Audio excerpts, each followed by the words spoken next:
네, 애널리스트 톡톡 시작합니다. 오늘은 저희 키움증권에서 석유화학 업종 담당하시는 김도현 연구원 나오셨습니다. 안녕하십니까? 안녕하세요. 네, 반갑습니다.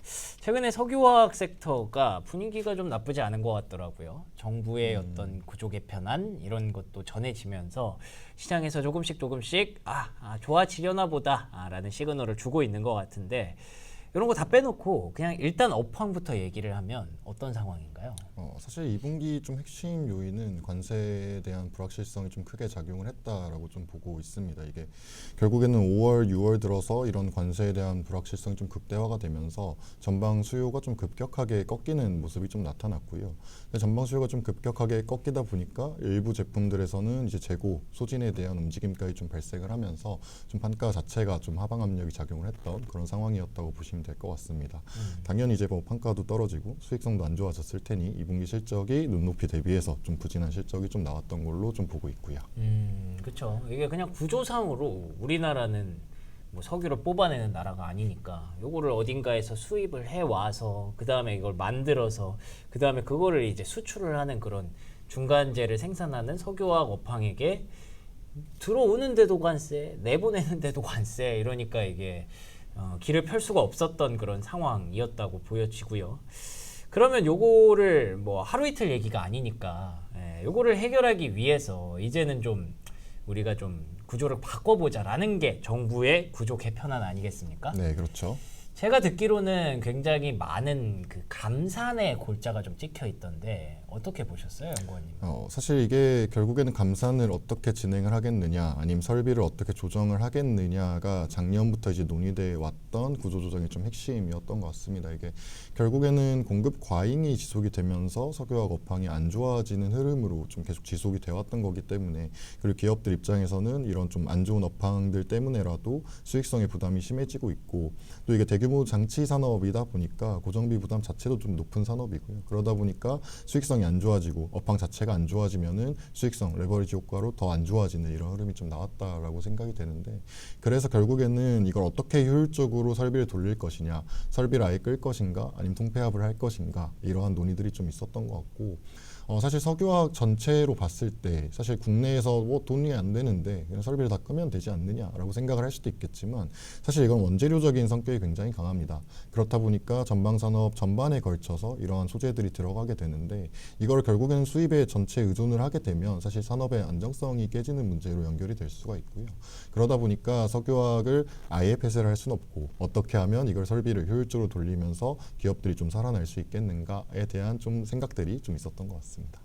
그렇군요. 그럼 전반적으로는 뭐 연구원님이 보시기에는 좀 이런 방향성 자체에 대해서 긍정적으로 평가를 하시는 건가요?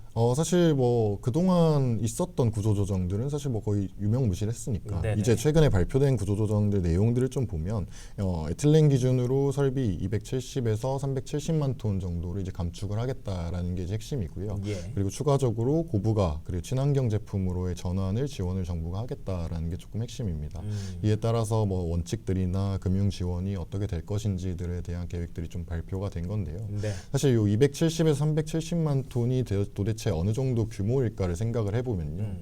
이제 국내 에틸렌 생산 능력 기준으로는 이제 1280만 톤 정도로 좀 보고 있고, 이 중에서 270에서 370만 톤 규모라고 하면은 대략 20% 이상, 30% 가까이 될 수도 있는 이런 수준이다라고 좀 보면 될 것 같습니다. 예. 어떻게 통폐합이 될 것인가, 어떻게 설비를 줄일 것인가에 대한 논의는 기업 자율에 좀 맡겨져 있는 상황이지만, 어쨌든 산단별로 이제 보시는 그림에 보시다시피 이런 산단별로 이렇게 석유화학 업체들이 좀 포진이 되어 있는데, 이런 산단별로 구조조정을 좀 진행을 하겠다라는 게 현재 기업에서 얘기하고 있는 내용들이고, 사실 전체적으로 봤을 때는 요 설비에 대한 감축은 당연히 고정비의 절감과 설비 효율성 상승으로 좀 이어진다라고 본다면, 현재 어쨌든 논의 시작 단계지 않겠습니까? 그렇죠. 그 시작 단계에서는 굉장히 좀 긍정적인 부분들이 아닐까라고 좀 생각을 하고 있습니다. 그렇군요. 근데 중국 얘기는 뭐예요? 중국에서도 구조 조정한다는 거는? 네, 사실 뭐 중국 구조조정 얘기들이 최근에 조금 많이 나오고 있는 것 같습니다. 이게 예. 석유화뿐만이 아니라 뭐 철강이나 다른 산업 전반에 걸쳐서도 감산한다는 거. 네, 맞습니다. 예.